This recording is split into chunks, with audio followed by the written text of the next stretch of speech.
हरे कृष्णा, राधे राधे। सभी भक्तों को सादर प्रणाम। आप सभी भक्तों का दिन मंगलमय हो। भगवान श्री कृष्ण की कृपा सदा सर्वदा आप सभी के जीवन पर बनी रहे। भक्तों, आज की इस वीडियो में आप श्रवण करेंगे श्रीमद् भगवत गीता के आत्म संयम योग नामक छठे अध्याय की कथा। श्री भगवान ने कहा, जो मनुष्य बिना किसी फल की इच्छा से अपना कर्तव्य समझकर कार्य करता है वही सन्यासी है और वही योगी है। न तो अग्नि को त्यागने वाला ही सन्यासी होता है और न ही कार्यों को त्यागने वाला ही योगी होता है। हे पांडु पुत्र, जिसे सन्यास कहते हैं उसे ही तू योग यानी परम ब्रह्म से मिलन कराने वाला समझ, क्योंकि इंद्रिय सुख यानी शरीर के सुख की इच्छा का त्याग किए बिना कभी भी कोई मनुष्य परमात्मा को प्राप्त नहीं कर सकता। मन को वश में करने की इच्छा वाले मनुष्य को योग की प्राप्ति के लिए कर्म करना कारण होता है और योग को प्राप्त होते होते सभी सांसारिक इच्छाओं का अभाव हो जाना ही कारण होता है। जब मनुष्य सभी सांसारिक इच्छाओं का त्याग करके न तो शारीरिक सुख के लिए कार्य करता है और न ही फल की इच्छा से कार्य में प्रवृत्त होता है, उस समय वह मनुष्य योग में स्थित कहलाता है। मनुष्य को चाहिए कि वह अपने मन के द्वारा अपना जन्म मृत्यु रूपी बंधन से उद्धार करने का प्रयत्न करे और अपने को निम्न योनि में न गिरने दे, क्योंकि यह मन ही जीवात्मा का मित्र है और यही जीवात्मा का शत्रु भी है। जो मनुष्य मन को वश में कर लेता है उसका वह मन ही मन परम मित्र बन जाता है, लेकिन जो मनुष्य मन को वश में नहीं कर पाता उसके लिए वह मन ही परम शत्रु के समान होता है। जिसने मन को वश में कर लिया उसको परम शांति स्वरूप परमात्मा पूर्ण रूप से प्राप्त हो जाता है। उस मनुष्य के लिए सर्दी गर्मी सुख दुख और मान अपमान एक समान होते हैं। ऐसा मनुष्य स्थिर चित्त वाला और इंद्रियों को वश में करके परमात्मा के ज्ञान द्वारा परमात्मा को प्राप्त करके पूर्ण संतुष्ट रहता है। ऐसे परमात्मा को प्राप्त हुए मनुष्य के लिए मिट्टी पत्थर और सोना एक समान होते हैं। ऐसा मनुष्य स्वभाव से सभी का हित चाहने वाला, मित्रों और शत्रुओं में तटस्थों और मध्यस्थों में शुभ चिंतकों और ईर्ष्यालुओं में, पुण्य आत्माओं और पाप आत्माओं में भी एक समान भाव रखने वाला होता है। ऐसा मनुष्य निरंतर मन सहित शरीर से किसी भी वस्तु के प्रति आकर्षित हुए बिना तथा किसी भी वस्तु का संग्रह किए बिना परमात्मा के ध्यान में एक ही भाव से स्थित रहने वाला होता है।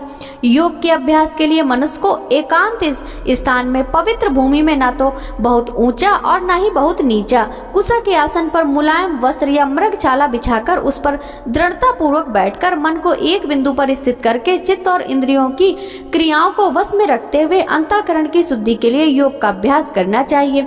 योग के अभ्यास के लिए मनुष्य को अपने शरीर, गर्दन तथा सिर को अचल और स्थिर रखकर नासिका के आगे सिरे पर दृष्टि स्थित करके इधर उधर अन्य दिशाओं को न देखता हुआ बिना किसी भय से इंद्रिय विषयों से मुक्त ब्रह्मचर्य व्रत में स्थित मन को भली भांति शांत करके मुझे अपना लक्ष्य बनाकर और मेरे ही आश्रय होकर अपने मन में मुझे स्थित करके मनुष्य को अपने हृदय में मेरा ही चिंतन करना चाहिए।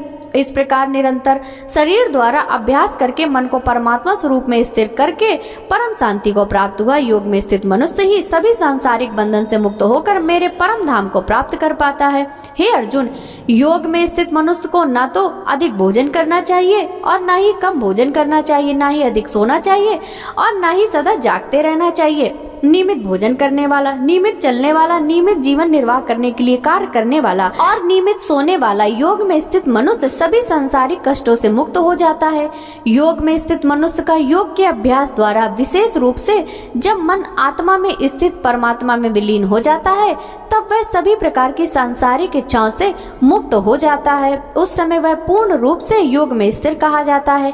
उदाहरण के लिए, जिस प्रकार बिना हवा वाले स्थान में दीपक की लौ बिना इधर उधर हुए स्थिर रहती है, उसी प्रकार योग में स्थित मनुष्य का मन निरंतर आत्मा में स्थित परमात्मा में स्थिर रहता है। योग के अभ्यास द्वारा जिस अवस्था में सभी प्रकार की मानसिक गतिविधियां रुक जाती हैं, उस अवस्था यानी समाधि में मनुष्य अपनी ही आत्मा में परमात्मा को साक्षात्कार करके अपनी ही आत्मा में पूर्ण संतुष्ट रहता है। तब वह अपनी शुद्ध चेतना द्वारा प्राप्त करने योग परम आनंद को शरीर से अलग जानता है और उस अवस्था में परम तत्व परमात्मा में स्थित वह योगी कभी भी विचलित नहीं होता। परमात्मा को प्राप्त करके वह योग में स्थित मनुष्य परम पद को प्राप्त होकर इससे अधिक अन्य कोई सुख नहीं मानता हुआ भारी से भारी दुख से भी चलायमान नहीं होता है। मनुष्य को चाहिए कि दृढ़ विश्वास के साथ योग का अभ्यास करते हुए सभी सांसारिक संसर्ग से उत्पन्न दुखों के बिना विचलित हुए योग समाधि में स्थित रहकर कार्य करे। मनुष्य को चाहिए मन से उत्पन्न होने वाली सभी सांसारिक इच्छाओं को पूर्ण रूप से त्याग कर और मन द्वारा इंद्रियों के समूह को सभी ओर से वश में करे। मनुष्य को चाहिए क्रमशः चलकर बुद्धि द्वारा विश्वास पूर्वक अभ्यास करता हुआ मन को आत्मा में स्थित करके परमात्मा के चिंतन के अलावा अन्य किसी वस्तु का चिंतन न करे।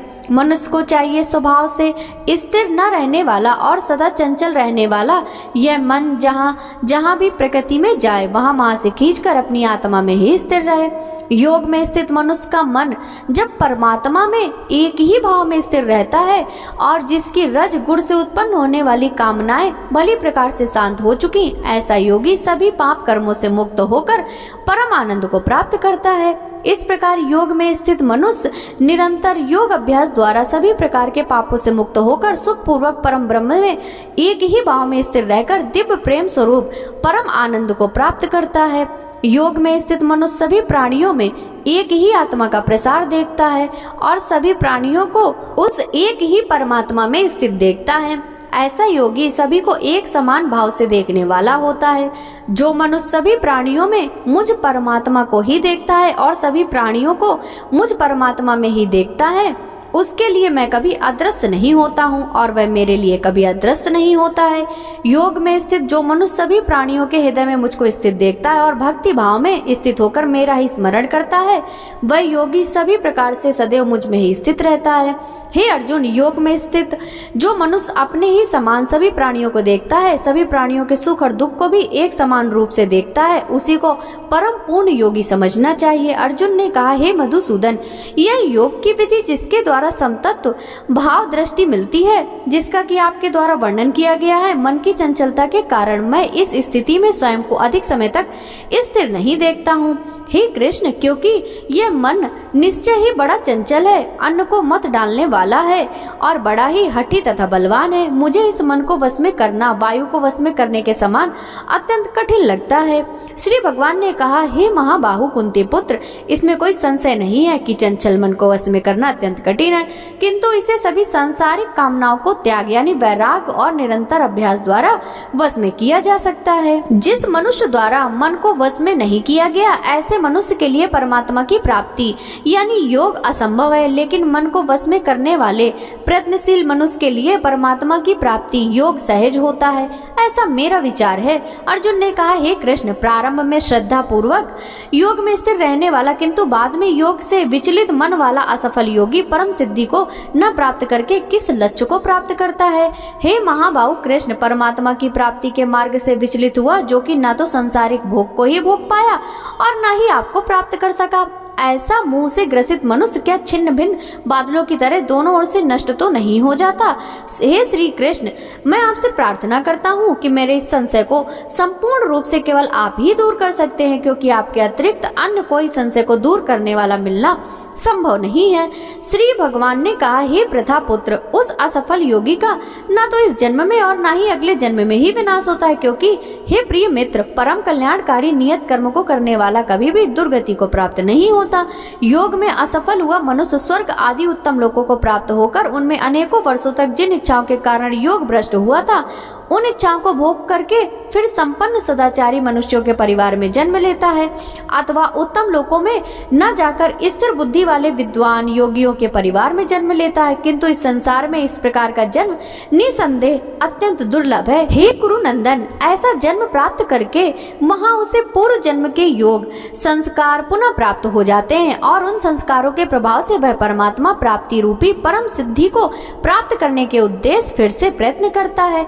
पूर्व पूर्व जन्म के अभ्यास के कारण वह निश्चित रूप से परमात्म पथ की ओर स्वतः ही आकर्षित हो जाता है। ऐसा जिज्ञासु योगी शास्त्रों के अनुष्ठानों का उल्लंघन करके योग में स्थित हो जाता है। ऐसा योगी समस्त पाप कर्मों से शुद्ध होकर अनेक जन्मों के कठिन अभ्यास से इस जन्म में प्रयत्न करते हुए परम सिद्धि को प्राप्त करने के पश्चात परम गति को प्राप्त करता है। तपस्वियों से योगी श्रेष्ठ है, शास्त्र ज्ञानियों से भी योगी श्रेष्ठ माना जाता है और सकाम कर्म करने वाले की अपेक्षा भी योगी श्रेष्ठ है। इसलिए हे अर्जुन, तो योगी बन। सभी प्रकार के योगियों में से जो पूर्ण श्रद्धा रहित संपूर्ण रूप से मेरे आश्रित हुए अपने अंतःकरण को मुझ में निरंतर स्मरण यानी दिव्य प्रेमा भक्ति करता है, ऐसा योगी मेरे द्वारा परम योगी माना जाता है। इस प्रकार उपनिषद, ब्रह्म विद्या तथा योग शास्त्र रूप श्रीमद् भगवद गीता के श्री कृष्ण अर्जुन संवाद में ध्यान योग नामक का छठा अध्याय संपूर्ण हुआ।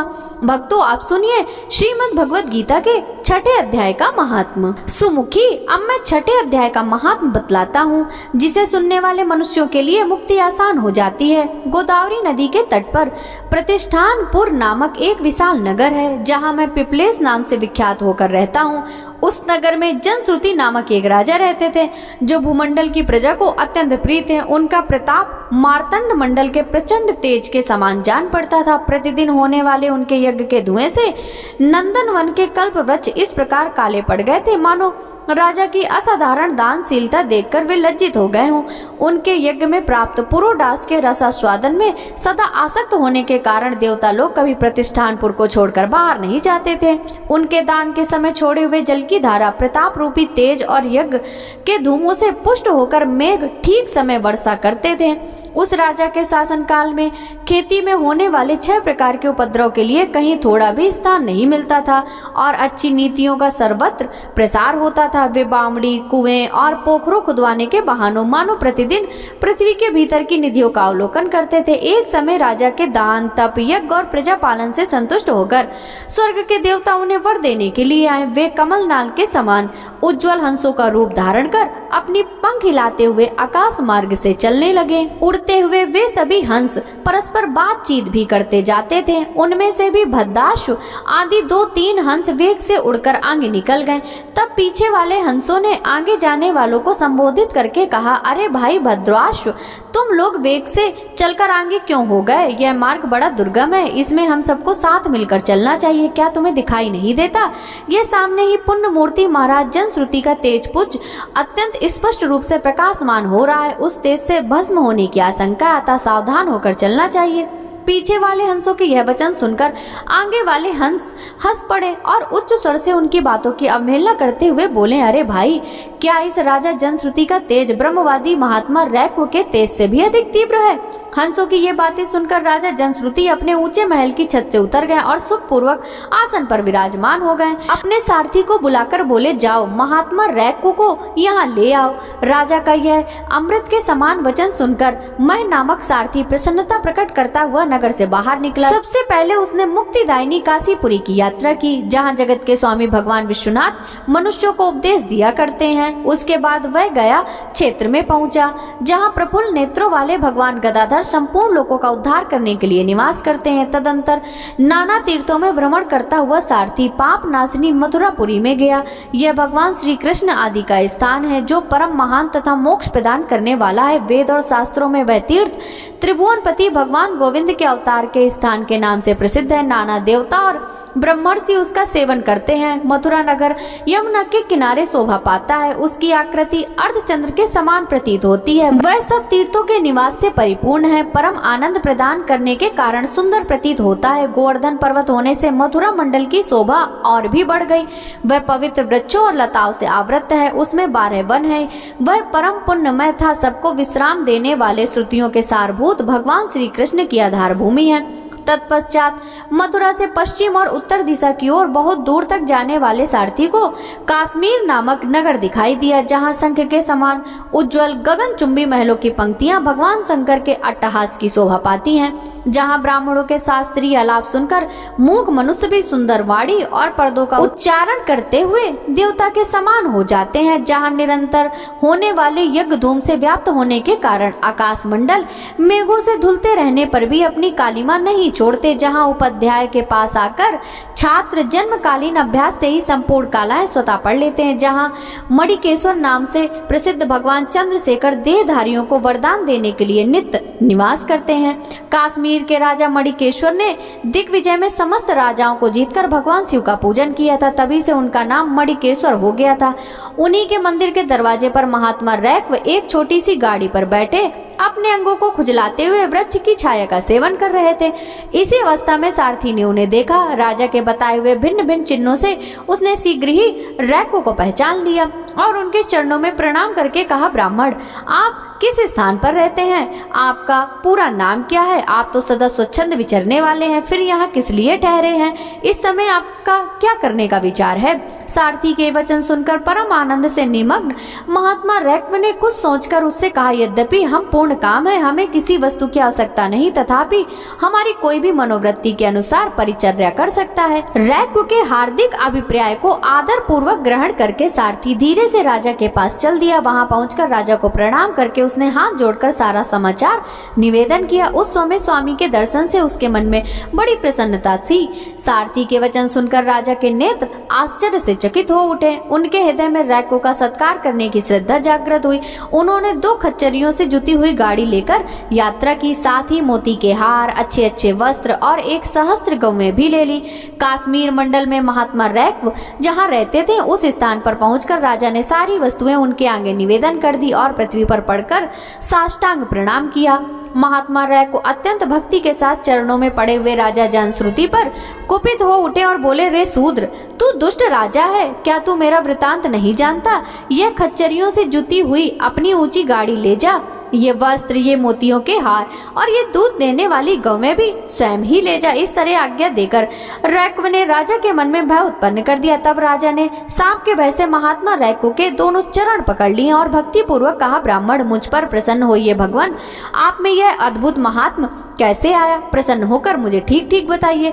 रैक्व ने कहा, राजन, मैं प्रतिदिन गीता के 6ठे अध्याय का जप करता हूँ, इसी से मेरी तेजो राशि देवताओं के लिए भी दुस्सह है। तदंतर परम बुद्धिमान राजा जानश्रुति ने यत्न पूर्वक महात्मा रैक्व से गीता के 6ठे अध्याय का अभ्यास किया। इससे उन्हें मोक्ष की प्राप्ति हुई। रैक्व पूर्ववत मोक्षदायक गीता के 6ठे अध्याय का जप जारी रखते हुए भगवान मणिकेश्वर के समीप आनंद मग्न हो रहने लगे। हंस का रूप धारण करके वरदान देने के लिए आए हुए देवता भी विस्मित होकर स्वेच्छानुसार चले गए। जो मनुष्य सदा ही एक ही अध्याय का जप करता है वही भगवान विष्णु के स्वरूप को प्राप्त होता है, इसमें तनिक भी संदेह नहीं है। भक्तों, श्रीमद् भगवद गीता का 6ठा अध्याय संपूर्ण हुआ। यह कथा पसंद आई हो तो वीडियो को लाइक कीजिएगा। सभी भक्तों को राधे राधे।